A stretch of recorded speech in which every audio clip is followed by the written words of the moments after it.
কি? সবাই বলেন নামাজ পড়াটা কি? মুসলমানের কাজ, আর নামাজ না পড়াটা বলেন কাফেরের কাজ।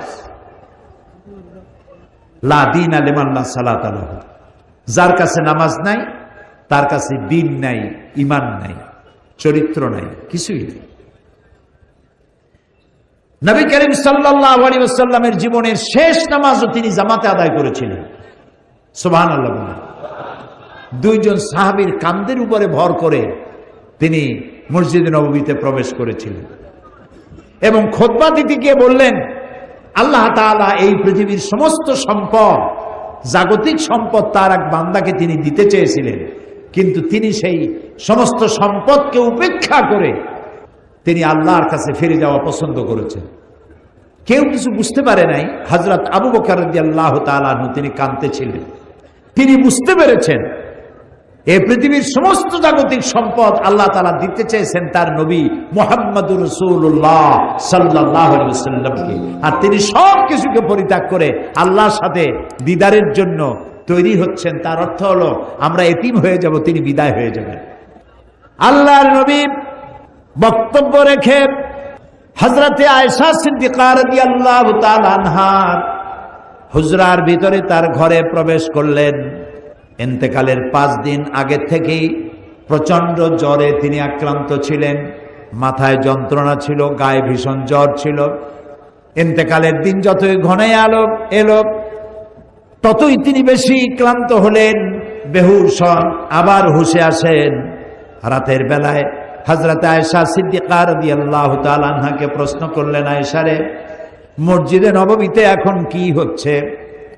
হযরত আয়েশা বলেন, ইয়া রাসূলুল্লাহ, মসজিদে নববীতে সাহাবায়ে কেরাম দীর্ঘক্ষণ আপনার অপেক্ষা করে আপনাকে না পেয়ে আমার আব্বার ইমামতিতে তারা নামাজ আদায় করছেন, এশার নামাজ হচ্ছে, কিন্তু সাহাবায়ে কেরাম পেছনে তারা নামাজের ভিতরেই কাঁদতেছেন।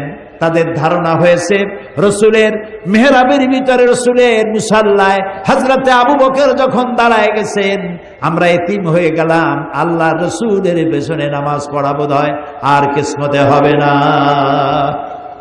আল্লাহর নবী হযরত আয়েশাকে ডেকে বলেন, আয়েশা রে, মসজিদে নববীর দিকে যে দরজা জানালাটা আছে সেটাকে একটু খুলে দাও, আমি নামাজের দৃশ্য দেখতে চাই। জানালা খুলে দেওয়া হলো। নবীজি মাথা উঁচু করলেন, হযরত আয়েশার কাঁধের উপরে ভর করে রাসূল নামাজের দৃশ্য দেখতে থাকলেন। আবার তিনি শুয়ে পড়লেন, চোখের কোণা থেকে পানি বেয়ে পড়তে লাগলো।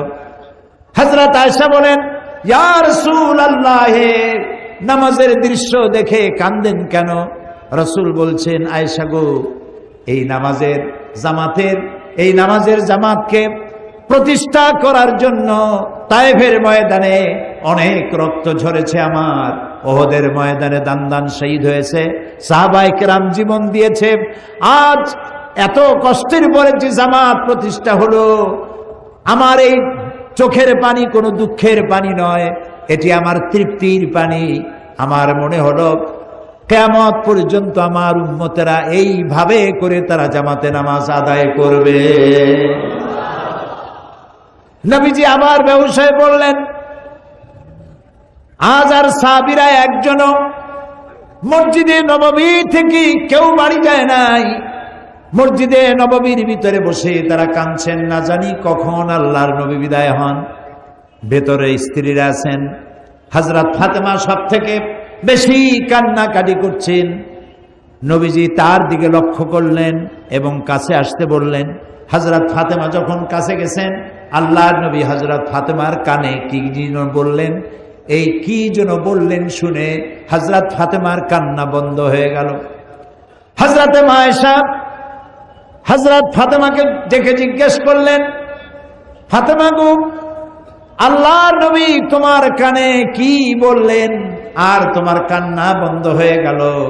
হযরত ফাতেমা বলেন, মা, আমার আব্বাজান আমার কানে কানে বললেন, ফাতেমা তুমি কেঁদো না, তোমার কান্না আমার বরদাস্ত হয় না। আমি তোমাকে সুসংবাদ শোনাতে চাই, আমি দুনিয়া থেকে বিদায় হওয়ার পর সকলের আগে তোমার সাথে আমার দেখা হয়ে যাবে। হযরত ফাতেমা বুঝতে পেরেছেন রাসূল ইন্তেকালের পরে সকলের আগে হযরত ফাতেমার ইন্তেকাল হবে আর রাসূলের সঙ্গে দিদার নসিব হবে। ফজর হয়ে এলো, নবীজি বেহুশ অবস্থায় পড়ে আছেন। হযরতে জিবরিল আলাইহিস সালাম রাসূলের হুজরার ভিতরে প্রবেশ করে আল্লাহর নবীকে সালাম দিয়েছেন, আসসালামু আলাইকা ইয়া রাসূলুল্লাহ, হে আল্লাহর রাসূল, আল্লাহ পাক আপনাকে সালাম জানিয়েছেন আর জানতে চেয়েছেন আপনি কেমন আছেন। যদিও আল্লাহ সবই জানেন, আপনার মুখ থেকে জানতে চেয়েছেন আপনি কেমন আছেন। আল্লাহ নবী বলেন, জিবরাইল বড়ই কষ্টে আছি। হযরতে জিবরাইল বলেন, ইয়া রাসূলুল্লাহ, আল্লাহ রাব্বুল আলামিনের পক্ষ থেকে আজ এক নতুন ফেরেশতা আমি সাথে করে নিয়ে এসেছি, যেই ফেরেশতা পৃথিবীর কোন মানুষের কাছে যাওয়ার জন্য আসার জন্য অনুমতি চায় না, আজ আপনার খেদমতে আপনার কাছে আসার জন্য অনুমতি চায়। এই যে আমার পেছনে দাঁড়ানো, তার নাম মালাকুল মউত। হযরতে মালাকুল মউত রাসূলকে সালাম পেশ করে বলছেন, ইয়া রাসূলুল্লাহ, আল্লাহ রাব্বুল আলামিন তিনি আমাকে পাঠিয়েছেন আপনার জান কবজের জন্য। আমি এই পৃথিবীতে কারো জান কবজের জন্য অনুমতি চাই নাই, আপনার কাছে অনুমতি চাওয়ার জন্য আমাকে বলা হয়েছে। নবীজি বললেন, মালাকুল মউত, আমি যদি অনুমতি না দেই? মালাকুল মউত বলছেন, ইয়া রাসূলুল্লাহ, হে অনুমতি যদি না পাই আমাকে ফেরত যেতে বলা হয়েছে। হযরতে জিবরাইল বলেন, ইয়া রাসূলুল্লাহ, হে আল্লাহ রাব্বুল আলামিন আপনার দিদারের ইন্তজার করতেছেন। আল্লাহ নবী হযরতে মালাকুল মউতকে অনুমতি দিলেন, জান কবজ শুরু হয়ে গেল। নবীজি বললেন, জীবনের শেষ কথা মুখ থেকে বেরোলো, আসসালাত আসসালাত ওয়া মা মালাকাত আইমানুকুম, আমার উম্মতেরা জীবনের শেষ কথা তোমাদের জন্য রেখে গেলাম, নামাজ নামাজ নামাজ ছেড়ে দিও না।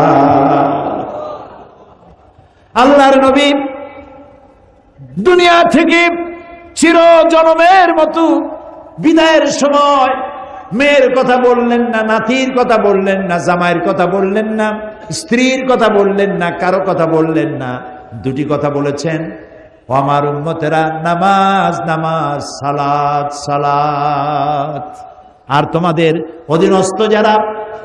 অধীনস্থ যারা কাজ করে খায়, কষ্ট করে, তাদের প্রতি তোমরা নির্যাতন করবে না, জুলুম করবে না, তাদের প্রতি ইনসাফ করবে, আর তোমরা নামাজ সঠিকভাবে আদায় করবে। যেই নবী ইন্তেকালের সময় জীবনের শেষ কথা নামাজ নামাজ বলে দুনিয়া থেকে বিদায় হয়ে গেলেন, সেই নবীর উম্মত দাবি করে আমরা নামাজ আদায় করি না।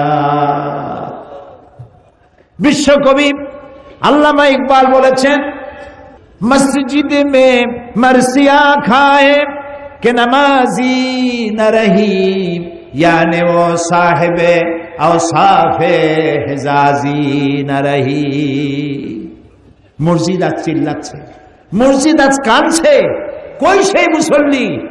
বেলালের মতো, আম্মারের মতো, খাব্বাবের মতো, খুবাইবের মতো, আলীর মতো, ওমরের মতো মুসল্লিরা আজ কই? সেই মুসল্লি তো নাই।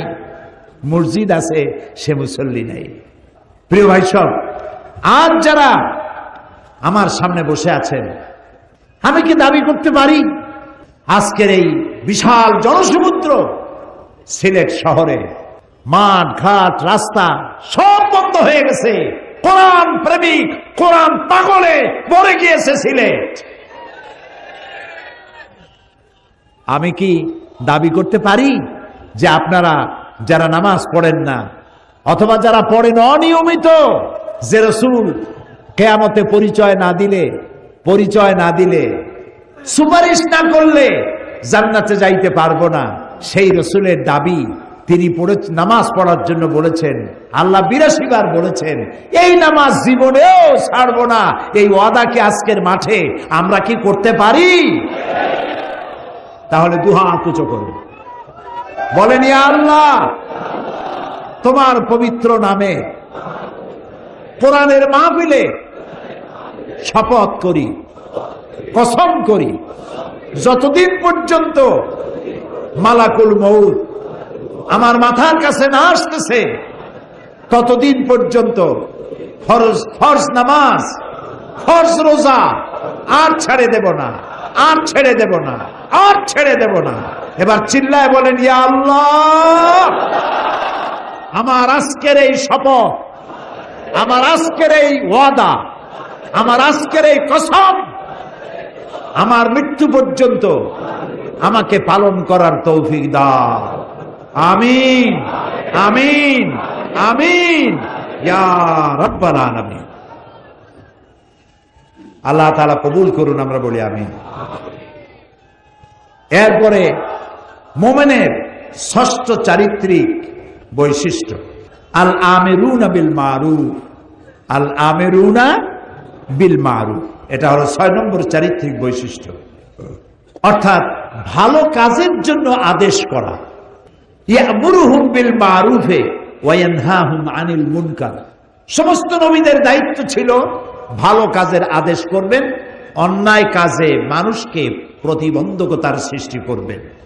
এটা হলো রাসূলের দায়িত্ব। আল্লাহ তাআলা বলছেন এটা উম্মতের দায়িত্ব। কুনতুম খায়রা উম্মাতিন উখরিজাত লিন-নাসি তা'মুরুনা বিল মা'রুফি ওয়া তানহাউনা আনিল মুনকার। কুনতুম খায়রা উম্মাতিন, তোমরা শ্রেষ্ঠ জাতি। কে বলতেছেন? বলেন সবাই। কাদেরকে বলতেছেন? আমাদেরকে। বলেন কাদেরকে? এই মুসলিম মিল্লাতকে আল্লাহ বলছেন তোমরা শ্রেষ্ঠ জাতি। আহারে, আল্লাহ বললেন শ্রেষ্ঠ জাতি, আর আমি হইলাম দুনিয়ার মধ্যে সব থেকে কপাল পোড়া জাতি, ঠিক না? আজকে পৃথিবীতে সব থেকে লাঞ্ছিত, বঞ্চিত, নিগৃহীত, হোমলেস, স্টেটলেস, সম্মান নাই, মর্যাদা নাই কোন জাতি? এই মুসলমান। অথচ আল্লাহ বলছেন কুনতুম খায়রা উম্মাতিন উখরিজাত লিন-নাস, তোমাদেরকে আমি পৃথিবীতে প্রেরণ করেছি শ্রেষ্ঠ জাতি। তোমরা খায়রে উম্মাহ এবং ইমামে আকওয়াম, শ্রেষ্ঠ জাতি এবং জাতি সমূহের নেতা তোমরা। সুবহানাল্লাহ বলে, আলহামদুলিল্লাহ বলে। তোমাদের দায়িত্ব মানুষকে ভালো কাজের আদেশ দেবে, অন্যায় কাজ থেকে ফিরিয়ে রাখবে। আমরা কি তা করি? আপনার চোখের সামনে একটা যুবক ছেলে সোনার চেন পরেছে গলায়, এই চরম শীতের দিনেও সামনের 3-4টা বোতাম খুলে রাখে যাতে লোকেরা বোঝে উনি একটা কিছু ঝুলাইছে। এটা যখন আপনি দেখেন, আপনি কি তাকে নিষেধ করেন যে বাবা এই সোনাটা তোমার জন্য নয়, পুরুষের জন্য, এক রত্তি সোনাও হারাম। তুমি তো সোনার চেন পরো নাই, তুমি জাহান্নামের আগুনের শিকল পরেছ। এই চেনটা খুলে তোমার মাকে দিয়ে দাও, বউ থাকলে বউরে দিয়ে দাও, বোন থাকলে বোনেরে দাও, কেউরে না দাও বাক্সের মধ্যে ধুয়ে দাও। যেদিন বউ পাইবা সেই দিন বউয়ের গলায় ঝুলাই দিবে। যুবকেরা এখন কানে দুল পরে, দেখছেন না? কানে দুল পরে। আমি লন্ডনে দেখেছি কানে দুল, নাকে ফুল, জিব্বার মধ্যে রিং পড়ছে। কত বড় শয়তান! আমি চিন্তা করছি জিব্বায় রিং পড়ছে, ও খায় কেমনে? মাথায় কত কায়দার যে চুল, জেল মাইখা সব খাড়া করে তৈরি করে। এরপরে আবার কেউ চতুর্দিক দিয়ে কামায়া মাথার উপরে তালপট্টির দ্বীপের মতো রাখে। আবার আমেরিকায় দেখলাম এক প্রকারের যুবক, যুবশ্রেণীর ছেলে মেয়ে, প্যান্ট পরছে, জামা পরছে, সমস্ত সুতাগুলো বাইর করে ছেঁড়া, হাঁটুর কাছে, হাঁটুর উপরে, নিচে, এদিকে সেদিকে ছেঁড়া ছেঁড়া। তাই মনে করলাম আমেরিকা পৃথিবীর এত বড় ধনী দেশ, আমার দেশে ভিক্ষুকরাও তো এত ছেঁড়া জামা পরে না, এরা কি এতই গরিব? কয় না হুজুর, এগুলোর দাম অনেক বেশি। তারপর কত কায়দার দাড়ি রাখে, দেখছেন অবস্থা? দুই দিকে কামাইয়া এখানে হোমিওপ্যাথি মার্কা একটু রাখে, গসা দিল উঠে যায় এরকম। আবার এখান থেকে মোষের সাথে একটা দাগ দিয়ে রাখে এখানে। আবার কেউ বা মাঝখান দিয়ে কামাইয়া দুই দিকে রাখে। আবার কেউ মোষটা এত ঘন করে ঠোঁটের উপরে দিয়া, এমন ভাবে মোষ ঘন এবং ঢাকা মুখ, 5 ব্যাটারির টর্চ লাইট মারিয়া খোঁজ করে পাওয়া যাবে না যে লোকটা হাসে না কান্দে। আল আমিরুনা বিল মারুফ ভালো কাজের আদেশ করেন, অন্যায় কাজ থেকে ফিরাবার চেষ্টা করেন। একটা মানুষও যদি ভালো বানাইতে পারেন, কিয়ামতের দিন হতে পারে এটা আপনার জান্নাতে যাওয়ার জরিয়া হয়ে যাবে। একটা মানুষ। নূহ আলাইহিস সালাম আল্লাহর পয়গম্বর, কত বছর বেঁচে ছিলেন? আলফা সানা ইল্লা 50, 50 বছর কম 1000 বছর, কত হয় তাহলে? 950 বছর বেঁচে থেকে হেদায়েত করতে পেরেছিলেন মাত্র 40 জন অথবা 80 জন। অথচ উম্মতে মুহাম্মাদি সাল্লাল্লাহু আলাইহি ওয়াসাল্লাম রাসূলের উম্মতের হাতে হাজার হাজার অমুসলিম ইসলাম কবুল করতেছে, বেনামাজি নামাজি হচ্ছে। আল্লাহু আকবার। তো আপনার কথায় যদি একটা লোক ভালো হয়, আপনি কত সওয়াব পাবেন চিন্তা করেন। তো কাজটা হচ্ছে নবীর, কাজটা হচ্ছে উম্মতের। এখন এই কাজটা হচ্ছে প্রত্যেকটি মুমিন, পুরুষ আর নারী।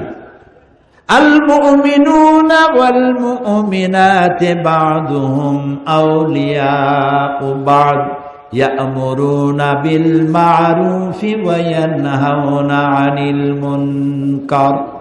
মুমিন পুরুষ আর মুমিন নারী তারা হলো পরস্পরের বন্ধু। সুবহানাল্লাহ। মুমিন পুরুষ আর মুমিন নারী পরস্পরের বন্ধু। তাদের কাজ কি? ইয়া'মুরুনা বিল মা'রুফ, মানুষকে শুধু ভালো কাজ, সুন্দর সুন্দর কাজ করার জন্য তাদেরকে উৎসাহিত করবে, আর অন্যায় কাজ যত আছে সবগুলিকে বাধা দিয়া অন্যায় থেকে মানুষকে ফিরাবে। এটা হলো উম্মতের কাজ, জাতির কাজ। আল্লাহ তাআলা বলছেন কাজটার এতই গুরুত্ব, নবী করবে, উম্মতে করবে, প্রত্যেক মুমিন মুমিনাত করবে, তারপরে এটা দলেরও কাজ। ওয়ালতাকুম মিনকুম উম্মাতুন ইয়াদউনা ইলাল খায়র, প্রত্যেকটি এমন একটা দল থাকতেই হবে তোমাদের মধ্যে যে দলটির কাজ হবে মানুষকে ওয়া'মুরুনা বিল মা'রুফ ওয়া ইয়ানহাউনা আনিল মুনকার, মানুষকে ভালো কাজের আদেশ করবে, অন্যায় কাজ থেকে ফিরিয়ে রাখবে। উলাইকা হুমুল মুফলিহুন, এরাই সফল কাম হবে। সুবহানাল্লাহ, এরাই সফল হবে। এরপর আল্লাহ তাআলা বলছেন কাজটা শুধুমাত্র রাসূলের নয়, শুধুমাত্র উম্মতের নয়, শুধুমাত্র মুমিন মুমিনাতের নয়, শুধুমাত্র দলের নয়, কাজটা রাষ্ট্রেরও। ওই যে সূরা হজের আয়াত আগেই পড়েছি, ওইখানে এই পয়েন্টও আছে। আল্লাযীনা মাক্কান্নাহুম ফিল আরদ আকামুস সালাত ওয়া আতাউজ যাকাত ওয়া আমারু বিল মারুফ ওয়া নাহাউ আনিল মুনকার। রাষ্ট্রের কাজ হলো নামাজ প্রতিষ্ঠা করবে, যাকাত আদায় করবে। যাকাত কে আদায় করবে? রাষ্ট্র। রাষ্ট্র যাকাত আদায় করতে পারবে ওই সরকার, যাকাত আদায় করতে পারবে যে সরকার নামাজ প্রতিষ্ঠা করবে। নামাজ প্রতিষ্ঠা করবেন না আর যাকাত আদায় করবেন, সুবিধাবাদ জিন্দাবাদ, এইটা ইসলামে নাই। 4টা কাজ 4টা কাজের 3টা করবেন, আপনি যাকাত আদায় করার অধিকার রাখেন সরকার। আর 4 কাজের 3 কাজ করবেন না, শুধু পয়সা কামাই করবেন যাকাতের নামে, আর এগুলা কি দিয়ে কি করবেন কোনো হিসাব থাকবে না, এটা চলবে না। রাষ্ট্রের কাজ হলো 1 নম্বর কাজ নামাজ আদায় করবে, নামাজ প্রতিষ্ঠা করবে, যাকাত আদায় করবে। যাকাত আদায় করলে কি হবে? যাকাত আদায় করলে এনজিওরা যে কামটা করতেছে সর্বনাশ, এই সর্বনাশটা এনজিওরা করার সুযোগ পাবে না। এনজিওরা কি সর্বনাশ করে? এনজিওরা সর্বনাশ করে সমস্ত ব্যাংক তার সুদের রেশিও হচ্ছে, প্রফিটের রেশিও হচ্ছে 15 থেকে 17%, আর সমস্ত এনজিওদের সুদের পার্সেন্টেজ হচ্ছে 35 থেকে 45%। আপনি যদি 1000 টাকা নেন, আপনার নামে 850 টাকা আপনাকে দিবে, 150 টাকা সার্ভিস চার্জ আগেই রেখে দেবে, লেখা হবে 1000 টাকা দেওয়া হয়েছে। আর কিস্তি পরিশোধ করতে হবে প্রতি সপ্তাহে সপ্তাহে, দিতে দিতে কয়েক হাজার দেওয়ার পরেও ওই প্রথম 1000 টাকা শেষ হবে না। এনজিওরা সুযোগ নিয়েছে, যাকাত আদায় করেন না বলে এই সুযোগটা তারা নিয়েছে। আর যদি গভর্নমেন্ট যাকাত আদায় করে, আমরা একটা জরিপ চালাইছি, একটা জরিপের মাধ্যমে জানতে পেরেছি বর্তমান বাংলাদেশে যদি যাকাত গভর্নমেন্ট আদায় করে তাহলে মিনিমাম 12,000 কোটি টাকা প্রতি বছর যাকাত আদায় হতে পারে। 12,000 কোটি টাকা।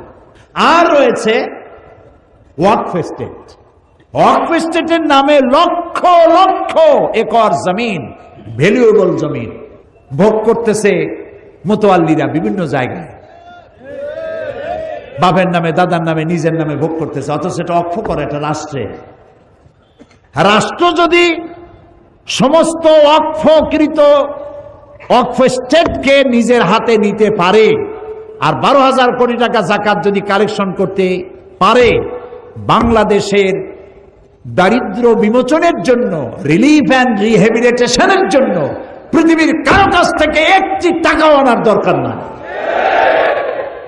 এটি যথেষ্ট হতে পারে। কিন্তু দুর্ভাগ্য আমাদের, আমরা সে ধরনের যারা এই কাজটি করবে তাদেরকে আমরা সুবিধা সুযোগ দিয়ে এই কাজটি করার জন্য সহযোগিতা করতে ব্যর্থ হয়েছি। এরপরে কোরআন বলছে এই কাজটি প্রত্যেক ব্যক্তির। হযরত লোকমান তার ছেলেকে বলছেন, ইয়া বুনাইয়া আকিমিস সালাতা ওয়া আমুর বিল মারুফি ওয়ানহা আনিল মুনকার ওয়াসবির আলা মা আসাবাক ইন্না যালিকা মিন আজমিল উমুর। হে প্রিয় বৎস, নামাজকে প্রতিষ্ঠা করো, আকিমিস সালাত ওয়া আমুর বিল মারুফ, ভালো কাজের আদেশ করো, আর সমস্ত অন্যায় কাজ থেকে মানুষকে ফিরাও। ওয়াসবির আলা মা আসাবাক, আর এই কাজ করতে গেলে বিপদ আসবে, সেই বিপদে ধৈর্য ধারণ করবা। আপনি যখন মানুষকে ভালো কাজের আদেশ করবেন, অন্যায় কাজ থেকে ফিরতে বলবেন, সে তখন আপনার বিরুদ্ধে ক্ষেপে আসবে। আমরা মানুষকে আল্লাহর জান্নাতের দিকে ডাকি, ঠিক না? এই যে 3 দিন ডাকলাম, 3 দিন কথা বললাম, আমার বাপের কথা বলছি, ফরিদউদ্দিন চৌধুরী সাহেব তার দাদার কথা বলছে, কোন মৌলানা সাহেব তার গোষ্ঠীর কথা কইছে, কার কথা বলেছি? আমরা ডাকি আল্লাহর দিকে। আর যারা আমাদেরকে বরদাস্ত করতে পারে না, তারা বলে এগুলো স্বাধীনতা বিরোধী। আমরা আল্লাহর দিকে মানুষকে ডাকি কোরআনের পন্থায়। ওরা কয় যে কোরআনের অপব্যাখ্যা করে। ওরে জিজ্ঞেস করা দরকার, বাবা তুমি কি ব্যাখ্যা জানো? ব্যাখ্যা জানলে না তুমি অপব্যাখ্যা বলতে পারো। তুমি তো ব্যাখ্যাই জানো না, তুমি তো কোরআন পড়তেও জানো না। তুমি কি সূরা ফাতিহা পড়তে পারো? এই যে মাতবাড়ি করো, বড় বড় ফিচার লেখো, কলামিস্ট লন্ডন থেকে লিখে পাঠায়, তারপরে এখান থেকে লেখে, কত টাকার বিনিময়ে লেখো, কেউ টের না পাইলো একজন টের পান। তিনি কে? আল্লাহ রাব্বুল আলামিন। সুতরাং আমাদেরকে মানুষকে ভালো কাজের জন্য আদেশ করতে হবে এবং অন্যায় কাজ থেকে ফিরাতে হবে। হযরত লোকমান বলছেন এই কাজটা করতে গেলে বিপদ আসবে, এই কাজটা করতে গেলে বিপদ আসবে, সে তোমার বাধা দেবে, এই যে আজে বাজে কথা বলবে। তখন অসবির আলা মা আসাবাক, যখন বিপদ আসবে বিপদে ধৈর্য ধারণ করবা। হযরতে ইমাম গাজ্জালি তার ইহয়া উলুমুদ্দিন কিতাবের মধ্যে লিখেছেন, সবর শব্দটা আল্লাহ তাআলা কোরআন শরীফে 70 বার ব্যবহার করেছেন। আল্লামা ইমাম ইবনে কাইয়িম তিনি তার কিতাবে লিখেছেন, আল্লাহ তাআলা কোরআন শরীফে সবর শব্দটি 90 বার এনেছেন। ধৈর্য ধরলেই তুমি এর সুফল পাবে। তোমার গালি দিলে গালির জবাব গালি দিয়ে দিও না, ইদফা বিল্লাতি হিয়া আহসান, তুমি মানুষের মন্দের জবাব ভালো দিয়ে দাও, তাহলে তোমার দিকে লোকেরা আকৃষ্ট হবে। কোন জোশের কথা শুনলেই ইসলামের শত্রুরা সাবধান, ভাঙিয়ে ফেলবো, ঠ্যাং উল্টাই দেবো, এইগুলো কি স্লোগান আপনারা দেন? দরকারটা কি? কোন শত্রু নাই, সবাইকে বন্ধু বানান। আমি সকলের সাথে বন্ধুত্ব করতে চাই, ইসলামের বাণী শোনাতে চাই। দেখছেন ভারতের বুকে ডক্টর জাকির নায়েক কি সুন্দর করে বলে, কথার মধ্যে কোনো উত্তাপ নাই, গাল নাই, গর্জন নাই, তর্জন নাই, কোনো গ্ল্যামার ছাড়া, কোনো বিজ্ঞাপন ছাড়া একটা টেলিভিশন চলে একটা ব্যক্তি দিয়া, যার দর্শক সংখ্যা কোটি কোটি, এবং তার শ্রোতারা মূর্খ না, যারা শোনে হাইলি এডুকেটেড পারসন, হাজার হাজার বসে বসে তার কথা শোনে। সুবহানাল্লাহ। তার কথা মনে উঠলেই আমার দোয়া আসে শুধু। আমার কাছে মনে হয় মুসলিম মিল্লাতের জন্য আল্লাহর এক নিয়ামত। আল্লাহ জাকির নায়েকের হায়াত দারাজ করে দাও, তার স্মৃতি শক্তি আরো বাড়ায় নাও। একবার শুনলাম এক মহিলা প্রশ্ন করছে ডক্টর জাকির নায়েককে যে, আচ্ছা আপনি তো বললেন হিন্দু মুসলমান খ্রিস্টান বৌদ্ধ সব ভাই ভাই, তো সব যদি আমরা ভাই ভাই হই, আমি তো হিন্দু, ওই মহিলা বলছে আমি তো হিন্দু, তা আপনার মক্কা মদিনে আমরা যাইতে পারি না কেন? এটা কঠিন প্রশ্ন। আমি চিন্তা করলাম কি জবাব দেয়, আমার কাছেও জবাব আছে, কিন্তু উনি কি বলেন সেটা শোনা দরকার। উনি জবাব দিলেন, বোন আপনার বাড়ি কই? কই তো ইন্ডিয়ায়। জন্মস্থান কোথায়? এখানে। আমার জন্মস্থান এখানে। আচ্ছা বোন আপনি কি জানেন যে ইন্ডিয়ায় এমন এমন জায়গা আছে যেখানে এখানে জন্মগ্রহণ করার পরেও সে জায়গায় আপনি আর আমি যাইতে পারি না, এরকম জায়গার নাম জানেন? কোন এরকম জায়গা থাকবে কেন? আমি ইন্ডিয়া জন্মগ্রহণ করছি, সব জায়গায় যাইতে পারি। উনি বললেন মোটেই না, এখানে এমন এমন জায়গা আছে যেখানে আপনি আমি প্রবেশ করতে পারবো না, তার নাম ক্যান্টনমেন্ট। ক্যান্টনমেন্টে আপনিও ঢুকতে পারবেন না, আমিও ঢুকতে পারবো না। ক্যান্টনমেন্টে ঢুকবে যারা নিরাপত্তার দায়িত্বে, দেশ রক্ষার দায়িত্বে যারা আছে, যে কোনো মুহূর্তে ডাক দিয়ে পড়ে জান দেওয়ার জন্য, রক্ত দেওয়ার জন্য, জীবন দেওয়ার জন্য ঝাঁপায় পড়বে, সেসব সেনাবাহিনীর জন্যই ক্যান্টনমেন্ট তৈরি করা হয়। ওখানে আপনি আর আমি যাইতে পারবো না। ইসলামের একটা ক্যান্টনমেন্ট আছে, সেটার নাম মক্কা আর মদিনা। ওইখানে ওই সব লোকেরাই যেতে পারে যারা আল্লাহর জন্য জান দিতে পারে, মাল দিতে পারে, রক্ত দিতে পারে। প্রিয় বোন আপনিও যেতে পারবেন, আপনার পাসপোর্টে একটা ভিসা লাগান, ভিসার নাম লা ইলাহা ইল্লাল্লাহু মুহাম্মাদুর রাসূলুল্লাহ। কালকে আপনি মক্কা মদিনা চলে যান। কি সুন্দর জবাব! আমার খালি দোয়াই আসলো যে আল্লাহ তাআলা কি ব্রেন তুমি তাকে দিয়েছো, সুবহানাল্লাহ। তো মানুষকে আপনি বুঝাবেন। আমি একবার লন্ডনে এক বাড়িতে দেখলাম সিলেটি ভাষায় ইনজিল শরীফ। আমি তো অবাক হয়ে গেলাম যে আল্লাহ জিবরাইল দিয়ে সিলেটে আবার ইনজিল বানাইলো। তো দেখি যে সিলেটি আঞ্চলিক ভাষা ইনজিল এতটুকু, ওর মধ্যে লিখছে ঈসা আলাইহিস সালাম আসলা, টাইম টাইম একখানা গাছের তলায় বসে আসলেন, এইরকম ভাষা দিয়ে লেখা। তা আমি তার বললাম এটা কি আপনি কিনছেন? কয় না, একজন খ্রিস্টান আমার প্রতিবেশী দিয়ে গেছে। তা আপনি এখানে কত বছর আছেন? কথা প্রায় 30 বছরের মতো। আমি বললাম ভাই 30 বছর আপনি এখানে আছেন, আপনার ঘরে ইনজিল, সিলেটি ভাষায় ইনজিল আপনার ঘরে রেখে গেল, আপনি কি ইংরেজিতে অনুবাদ করা একজন কোরআন শরীফ আপনার খ্রিস্টান প্রতিবেশীকে দিচ্ছেন? কয় না, তা তো দেয়নি। আপনি তা দেন নাই, আর স্লোগান দেন ইসলামের দুশ্মনেরা হুঁশিয়ার সাবধান। এই স্লোগান কোনো কাজের স্লোগান নয়, বাসের স্লোগান। সমস্ত মানুষের বাড়িতে বাড়িতে যান, দুয়ারে দুয়ারে যান, কোরআনের দাওয়াত নিয়ে যান।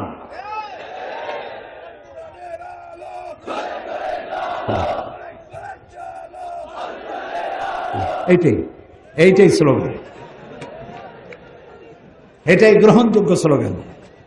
কোরআন শরীফ বাংলায় ছাপা কোরআন শরীফ আছে, বাংলা ভাষায় অনুবাদ করা, এক জেল কিনবেন। যে ব্যক্তি কোরআন ইসলামকে মৌলবাদ বলে, জঙ্গিবাদ বলে, এক জেল কোরআন শরীফ তাকে হাদিয়া দিয়ে আসবেন। ভাই জঙ্গিবাদ না মৌলবাদ তুমি নিজে একটু পড়ে বোঝো, ভাই তোমার পায়ে ধরি, পয়সা দেওয়া লাগবে না, দিয়ে গেলাম, তুমি পড়ো। পারবেন? কোন না পারবেন?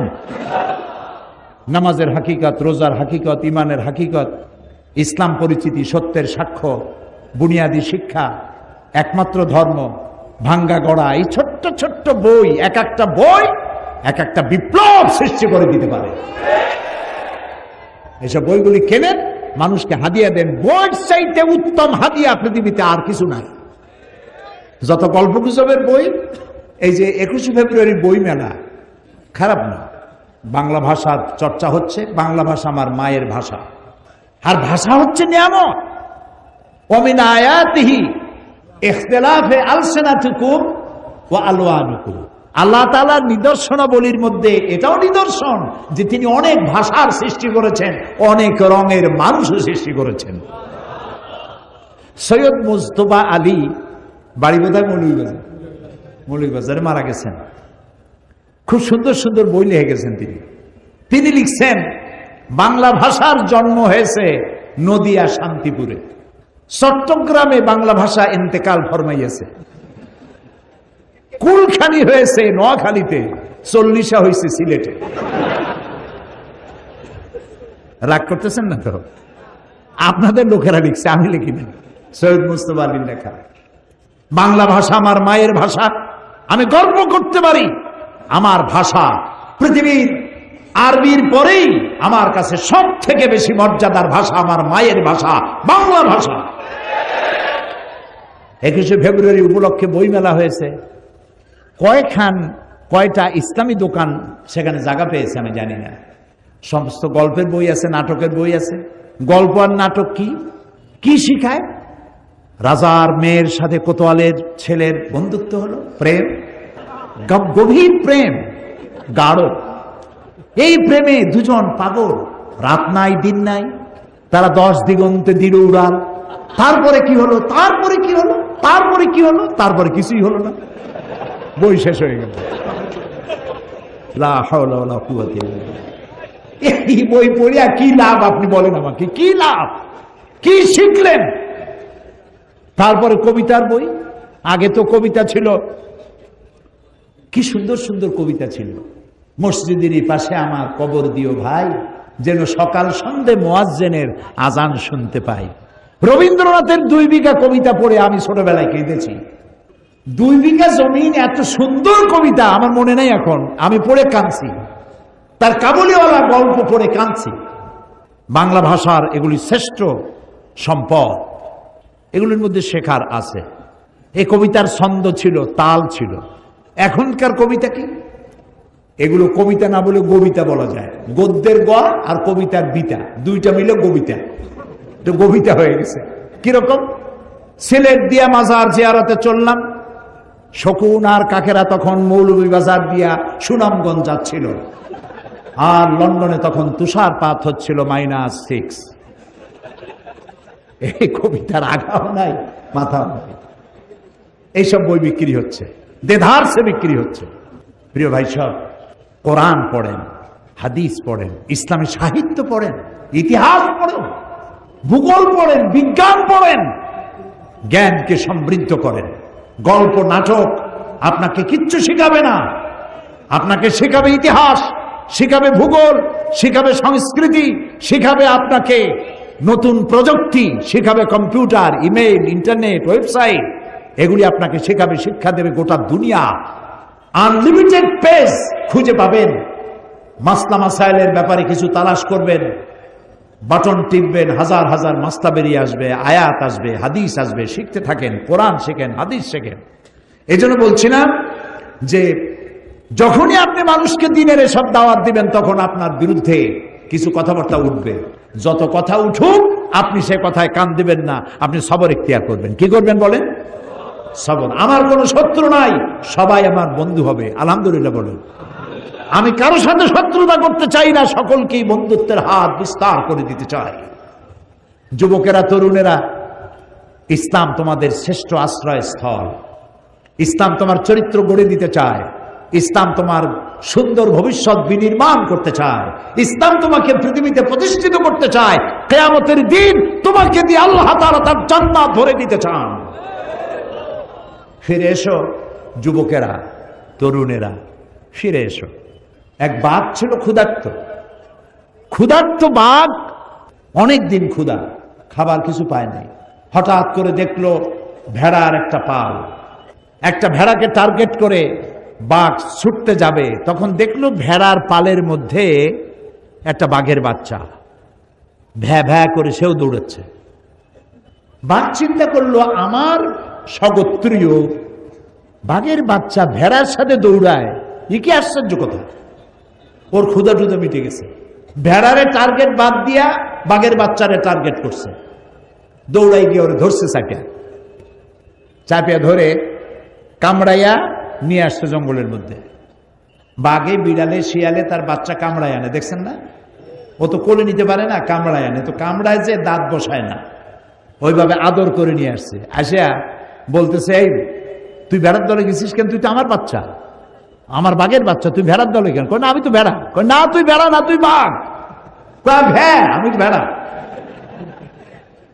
মানে ছোট্ট অবস্থায় এর একজন লোক শিকার করতে গিয়ে পাইছিল, আনিয়া ভেড়ার মধ্যে প্রতিপালন করেছে। ভেড়ার দুধ খাইয়া বড় হয়েছে। ভেড়ার গুতা খায় আর বলে যে আল্লাহ, এত গুতা খাই আমি। ও যে বাঘ তা তো বোঝে না, ওরে বিশ্বাসই করাতে পারতেছে না বাঘ যে তুই বাঘ। সে কয় না, আমি ভেড়া। আচ্ছা, এরপর একটা কুয়ার কাছে নিছে, যাইয়া কুয়ার কাছে গিয়ে বলে, আচ্ছা তাকা তো, পানির দিকে তাকা। তো তাকাইছে, কেউ দেখতো তো আমার ছবি আর তোর ছবি পড়ছে না পানির মধ্যে? তা তো পড়ছে। দাঁতগুলো বাইর কর, তোর দাঁত আর আমার দাঁত ধারালা দাঁত কিনা? কয় তা তো ধারালা দাঁত। আমার চোখ আর তোর চোখ দুটো বড় কিনা? বলে তা তো বড়।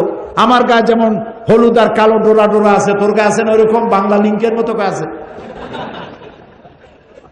তো নখর বাইর কর, এই থাবার মধ্যে নখ আছে, বাইর কর। তো বাইর করলো, তো দেখলো যে তার মধ্যে আমার মধ্যেও তো নখ আছে। তুই ভেড়া না, এখন বুঝছিস তুই বাঘ, তুই ভেড়ার গুতা খাস কেন?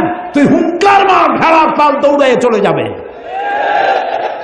আমি আজ সিলেটের যুবক মুসলমানদেরকে বলতে চাই, তুমি ভেড়ার বাচ্চা নও, তুমি সিংহের বাচ্চা, খালিদ বিন ওলীদের সন্তান,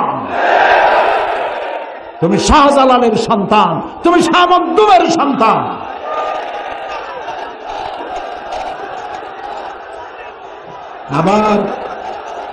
আবার তুমি জাগ্রত হও, মুসলমান হিসাবে পরিচয় দিতে গর্ববোধ করো। আমার বাড়ি সিলেটের পুণ্যভূমি, শাহজালালের কদমে ধন্য যে জমিন, আমি সেই জমিনের সন্তান। এই শুকর আদায় করে মাথা উঁচু করে দাঁড়াও, তোমাদেরকে কেউ দখল করতে পারবে না। 50,000 60,000 লোক বঙ্গভূমি দাবি করে সীমান্ত এলাকায় এসে বাংলাদেশের ছাতাও করতে পারবে না। সেজন্য তৈরি হতে হবে, প্রস্তুত থাকতে হবে, মুসলমান হও। ওয়ালা তাহিনু ওয়ালা তাহজানু ওয়া আনতুমুল আ'লাউনা ইন কুনতুম মুমিনিন। তুমি যদি মুমিন হও, তোমার কোনো ভয় নাই, ডর নাই, চিন্তা নাই, বিজয় তোমার জন্য অপেক্ষা করছে। সুবহানাল্লাহ। কার ওয়াদা? আল্লাহর ওয়াদা। কার ওয়াদা? আরো জোরে বলো। আল্লাহর ওয়াদা কি মিছা হয়? কখনো নয়। প্রিয় ভাই সব, এই যে আল-আমিরুনা বিল মারুফ, নেক কাজের আদেশ আপনি যত দিবেন, এর সুফলটা কি? এর সুফল হাতে হাতে দেখায় দিই। মানুষ দেখতে পারলে আর শুনতে চায় না। আপনারা দেখতে চান? দেখতে চান? দেখুন কিভাবে দেখবেন। 1400 বছর পেছনের ইতিহাসের দিকে তাকান। রাসূল ইন্তেকাল করেছেন, ক্ষমতায় এসেছেন হযরতে সিদ্দিক আকবর আবু বকর রাদিয়াল্লাহু তাআলা আনহু। প্রধান বিচারপতির দায়িত্ব দিয়েছেন ওমর ইবনুল খাত্তাব রাদিয়াল্লাহু তাআলা আনহুকে। তিনি এখন প্রধান বিচারপতি, চিফ জাস্টিস। ইতিহাস লিখছে হামাকাসা আমান কামিলান ওয়া লাম ইয়াখতাসিম ইলাইহি ইসনান। হযরত ওমরের কোর্টে পূর্ণ 1 বছর হয়ে গেছে, তিনি চিফ জাস্টিস, কিন্তু হযরত ওমরের কোর্টে কোনো মামলা দায়ের হয় নাই। এরকম পৃথিবীতে আছে নাকি কোনো কোর্ট যেখানে বছরে একটা মামলাও হয় না? বলেন। যাই দেখেন সিলেটের কোর্টে কত হাজারো মামলা জমা পড়ে আছে, একটা মামলা নাই। হযরত ওমর বলছেন, মা হাজাতা বি ইনদা কওমিন মুমিনিনা ইয়া খলিফাত রাসূলিল্লাহ সাল্লাল্লাহু আলাইহি ওয়াসাল্লাম। হে রাসূলের খলিফা আবু বকর, এই জাতির জন্য চিফ জাস্টিসের দরকার কি? তিনি প্রশ্ন করলেন, তুমি এই কথা বলছো কেন? তিনি বললেন, আমি 1 বছর প্রধান বিচারপতির দায়িত্ব পালন করছি, আমার কাছে একটি মামলায় পর্যন্ত এলো না। হযরতে আবু বকর সিদ্দিক রাদিয়াল্লাহু তাআলা আনহু তাকে প্রশ্ন করলেন, তোমার দরবারে মামলা এলো না কেন? এই ব্যাপারে তুমি কি কোনো চিন্তা করেছো? তিনি বললেন, হ্যাঁ চিন্তা করেছি। মামলা এলো না এই কারণে, আপনি আমাকে যে জাতির জন্য বিচারক বানিয়েছেন, সেই জাতির দিন হচ্ছে দিন হুমুন নসিহা।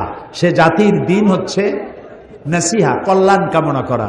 এই জাতির প্রত্যেকটি ফর্ম, এই জাতির প্রত্যেকটি পার্সন আর এক পার্সনের জন্য কল্যাণ কামনা করে। তা আমি যদি আপনার কল্যাণ কামনা করি, তাহলে আপনি কি আমার অকল্যাণ কামনা করবেন? করবেন না। মানহাজুহুমুল কোরআন, আর এই জাতির মানহাজ, উদ্দেশ্য, লক্ষ্য, সংবিধান হচ্ছে কোরআন। ওয়া আমালুহুম আলা আমরি বিল মারুফ ওয়া নাহয়ু আনিল মুনকার, আর এই জাতির আমলটাই হচ্ছে ভালো কাজের আদেশ দেওয়া, অন্যায় কাজ থেকে ফিরিয়ে রাখা। কুল্লু ওয়াহিদুম মিনহুম ইয়ারিফু হাদ্দাহু ফায়াকিফু ইনদা, এর প্রত্যেকটি ব্যক্তি সে তার বর্ডার চেনে, এবং বর্ডারের কাছে যখন যায় তখন সে থমকে দাঁড়ায়। বর্ডার কি? জেনা করা একটা বর্ডার, জেনা একটা বর্ডার, অহংকার একটা বর্ডার, মদ একটা বর্ডার, সুদ একটা বর্ডার, গীবত একটা বর্ডার। আল্লাহর নির্ধারিত এই বর্ডারগুলির কাছে যখন যায়, তারা বর্ডার চেনে আর ওখানেই থমকে দাঁড়ায়, বর্ডার ক্রস করে না। ফায়াকিফু ইনদা, আল্লাহ তাআলা এই বর্ডারগুলি রেখেছেন। এই বর্ডার দেখায় বলেছেন, তিলকা হুদুদুল্লাহ ফালা তাকরাবুহা, তোমরা, এই হচ্ছে আল্লাহ নির্ধারিত বর্ডার, এই বর্ডারকে তোমরা ক্রস করো না। বর্ডারকে অতিক্রান্ত করো না। ওয়াইজা মারিদা আহাদুহু মাদুহু, এই জাতি যদি কাউকে অসুস্থ দেখে তাহলে তাকে সুস্থ করার জন্য তার কাছে সেবা শুশ্রূষা করার জন্য এগিয়ে যায়। ওয়াইজা ইফতাকারা নাসারুহু, আর যখন এর মধ্যে কেউ ফকির হয়ে যায় তখন ফকির হলে পরে তাকে সাহায্যের হাতকে সম্প্রসারিত করে দেয়। ফাফিমা হুম ইয়াখতাসিমুনা ইলাইয়া ইয়া খলিফাত রাসূলুল্লাহ সাল্লাল্লাহু আলাইহি ওয়াসাল্লাম, এই যখন জাতির অভ্যাস তখন এই জাতির মামলা করতে আসবে কেন? সুতরাং ভালো কাজের আদেশ আর অন্যায় কাজ থেকে নিষেধ করা, এটা হলো আদেশ করাটা হলো 6 নম্বর চারিত্রিক বৈশিষ্ট্য, আর 7 নম্বর চারিত্রিক বৈশিষ্ট্য হচ্ছে অন্যায় কাজ থেকে মানুষকে বিরত রাখা। 6 নম্বরে হলো কি? ভালো কাজের আদেশ, 7 নম্বরে অন্যায় কাজ থেকে নিষেধ করা। তাআওয়ানু আলাল বিররি ওয়াত তাকওয়া ওয়ালা তাআওয়ানু আলাল ইসমি ওয়াল উদওয়ান, সমস্ত ন্যায়মূলক ভালো কাজে লোকদেরকে সহযোগিতা করো আর অন্যায় কাজ থেকে মানুষকে বিরত রাখো, ফিরে রাখো। আর 8 নম্বরে হচ্ছে ওয়াল হাফিজুনা লিহুদুদিল্লাহ, আল্লাহর হদগুলি সীমাগুলিকে চিনে সেখানে হদকে ক্রস না করা। লন্ডনে এবং আমেরিকা আমি দেখেছি রাত 2:30-3টায় গাড়িতে যাচ্ছি, ড্রাইভার সিলেটি একজন মালিক, তার নিজের গাড়ি নিজে চালায়, ওখানে ড্রাইভার রাখার, কাজের লোক রাখার এত পয়সা কোথায়? যার যার কাজ নিজেরাই করে, নিজেরা খায়া নিজের প্লেট ধোয়, নিজের জামা নিজে পরিষ্কার করে, নিজের গাড়ি নিজে চালায়। অনেক ভালো, অনেক ভালো। নবী করিম সাল্লাল্লাহু আলাইহি ওয়াসাল্লাম তাই করেছেন, আলহামদুলিল্লাহ বলে। তো গাড়ি চালাতে গিয়ে রাত 2:30-3টা বাজে, রেড লাইট জ্বলতেছে, উনি দাঁড়ায় গেছে। তাই বললাম, ভাই সামনে তো কোনো গাড়িও নাই, মানুষও নাই, লাল বাতি জ্বলছে, তো কি হয়েছে? কি তো হয়েছে? তো কি তো হয়েছে? আপনি যান না কেন? কয় না যাওয়া যাবে না। কেন? কয় যে এখানে ক্যামেরা আছে, এই ক্যামেরা আমার ছবি তুলবে, আমার চেহারা শুদ্ধা, গাড়ির নাম্বার শুদ্ধা, ছবি উঠে যাবে, এবং আগামীকাল আমার নামে চিঠি আসবে, তুমি অমুক পয়েন্ট থেকে রেড সিগন্যাল ক্রস করেছো, তুমি কোর্টে দেখা করো, জরিমানা দাও। আর এইরকম 2-3 বার জরিমানা যদি হয়, আর যদি জরিমানা আদায় না করে লাইসেন্স ক্যান্সেল। তো ওইখানে ক্যামেরা আছে, জানা আছে বলে বর্ডার ক্রস করতেছে না। আর আমি যে বর্ডার ক্রস করতেছি অহরহ, আল্লাহ যে আমাকে দেখছেন, এই বিশ্বাস যদি থাকতো তাহলে বর্ডার ক্রস করতে পারতাম না। তো আমি সবর এখতিয়ার করে আল্লাহর সীমা রেখা, আল্লাহর সমস্ত সীমাগুলি যদি সংরক্ষণ করে আমরা চলতে পারি, তাহলে আল্লাহ তাআলা বলছেন অবাশশিরিল মুমিনিন, এই 8টি চারিত্রিক বৈশিষ্ট্য যারা অবলম্বন করতে পারবে তাদের জন্যই আল্লাহর পক্ষ থেকে রয়েছে শুভ সংবাদ, জান্নাতের শুভ সংবাদ। বলেন আল্লাহু আকবার, আল্লাহু আকবার, আল্লাহু আকবার। প্রিয় ভাই সব, আবার সুদিন ফিরে আসবে। অমাবস্যায় চিরকাল ঢেকে থাকে না পৃথিবী, পূর্ণিমার চাঁদ ওঠে, রাতের আধার চলে গিয়ে পূর্ব দিগন্ত থেকে সূর্য হেসে ওঠে। মেঘাচ্ছন্ন কুয়াশাচ্ছন্ন অবস্থা দিয়ে সূর্য চিরকাল ঢাকা থাকে না, সূর্য আবার জেগে ওঠে। হাজারো হাজারো ষড়যন্ত্রের মধ্য দিয়ে কোরআনের আওয়াজ বিকশিত হবে, মানুষের কানে কানে পৌঁছে যাবে, লোকেরা হেদায়েতের পথে চলে আসবে। শুরু হবে খেলাফত আলা মানহাজুন নবুয়া, রাসূলুল্লাহ যে খেলাফত রেখে গেছিলেন সেই খেলাফতের উপরেই পৃথিবী আবার প্রতিষ্ঠিত হবে ইনশাআল্লাহ। আল্লাহ তাআলা সূরা ইব্রাহিমের একটি আয়াত বলেই আমি মুনাজাতের দিকে যেতে চাই। আল্লাহ তাআলা এখানে বলছেন ওয়াকাদ মাকারু মাকরাহুম ওয়া ইনদাল্লাহি মাকরুহুম, তারা একটা চক্রান্ত করেছিল, চক্রান্তকারীরা একটা চক্রান্ত করেছিল। ওয়া ইনদাল্লাহি মাকরুহুম, আর ওরা যে চক্রান্ত করেছিল সেটা আল্লাহর কাছে লিপিবদ্ধ ছিল, আল্লাহর তা জানা ছিল। ওয়া ইন কানা মাকরুহুম লিতাজুলা মিনহুল জিবাল, আর তাদের ষড়যন্ত্র এমন ছিল যে ষড়যন্ত্রে পাহাড় টলে যেতে পারে। হে নবী, ফালা তাহসাবান্নাল্লাহা মুখলিফা ওয়াদি রুসুলা, হে নবী আপনি একথা মনে করবেন না যে আল্লাহ তার নবীদের কাছে যে ওয়াদা করেছেন সেই ওয়াদা আল্লাহ খেলাফ করবেন। চক্রান্ত ষড়যন্ত্র দেখে একথা চিন্তা করার কোনো কারণ নাই। ইন্নাল্লাহা আজিজুন যুনতিকাম, আল্লাহ তাআলা মহাপরাক্রমশালী এবং প্রচন্ড প্রতিশোধ গ্রহণকারী। ভয় পাওয়ার কোনো কারণ নাই।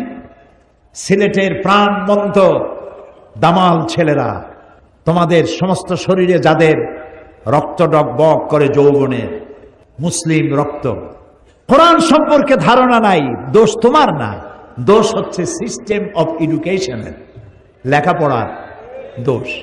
সিলেবাসে এখন ধর্মকে ঐচ্ছিক করতে চাচ্ছে, কত বড় কপাল পোড়া। আল্লাহ রহম করুক, বলি আমিন, বলি আমিন। আপনার ছেলে ছোটবেলায় আলিফ যাবর আ, বা যাবর বা, তা যাবর তা এগুলি পড়তে পারবে না। ক্লাস 8-এর পরে ক্লাস 1 থেকে 8 পর্যন্ত আলিফ বা তা সা সূরা ফাতিহা কিছুই পড়ানো হবে না। এটা থাকবে ঐচ্ছিক, অপশনাল, পড়লেও পড়তে পারেন, না পড়লেও না পড়তে পারেন। আর ক্লাস 8-এর পরে গিয়ে কি আলহামদুলিল্লাহ রাব্বিল আলামিন পড়তে ইচ্ছে করবে? আহারে, এই সর্বনাশ করবেন না, আল্লাহর রাস্তে করবেন না। ছেলে মেয়েদেরকে বাল্য অবস্থা থেকে ধর্মীয় শিক্ষায় শিক্ষিত করুন, কোরআন শিখান। যুবকেরা, তোমরা মনে করেছো বিজ্ঞান অনেক বড় ব্যাপার আর ইসলাম কোরআন অনেক নিচের ব্যাপার। না, বিজ্ঞান মানে কি? বিজ্ঞান মানে হলো বিশেষ জ্ঞান, বিশেষ জ্ঞান। যেমন এই মাইক যা দিয়ে আমি কথা বলছি, এটা তৈরি হয়েছে, লোহা আছে, দস্তা আছে, প্লাস্টিক আছে, সিলভার আছে, আরো অনেক কিছু আছে। লোহা, দস্তা, সিলভার, প্লাস্টিক, এই জিনিসগুলি মূলভাবে কে তৈরি করেছে? মাশাআল্লাহ, সবাই বুঝেছেন। তৈরি করেছে কে? আল্লাহ। বিজ্ঞান কি করেছে? বিজ্ঞান এগুলি এখান থেকে ওখান থেকে জোড়াতালি দিয়ে অ্যাসেম্বল করেছে, এটাকে মাইকে রূপান্তরিত করেছে। এটা একটা টেবিল, টেবিলটা তৈরি হয়েছে কাঠ দিয়ে, সুপার গ্লু দিয়ে জোড়া দেওয়া হয়েছে অথবা লোহা দিয়ে জোড়া দেওয়া হয়েছে। টেবিলটা বানাইছেন আপনি, বিজ্ঞানীরা টেবিল আবিষ্কার করেছে, চেয়ার আবিষ্কার করেছে, কিন্তু মূল জিনিস কাঠটা, লোহাটা কার তৈরি? আল্লাহ তৈরি। প্লেন তৈরি করে আপনি আকাশে উড়াচ্ছেন, প্লেন তৈরি করেছেন যে সব মৌলিক জিনিস দিয়ে, ওটা কার তৈরি? ক্ষেপণাস্ত্র তৈরি করেছেন, টর্পেডো তৈরি করেছেন, জাহাজ তৈরি করেছেন, গাড়ি তৈরি করেছেন, কম্পিউটার তৈরি করেছেন, যা তৈরি করেছেন মৌলিক জিনিস কার? পৃথিবীর সমস্ত বিজ্ঞান একত্রিত হয়ে কি একটা চাউল বানাতে পারবে? একটা মুরগির ডিম বানাতে পারবে? মুরগির ডিম তো ভালো, একটা গোড়ার ডিমও বানাতে পারবে না।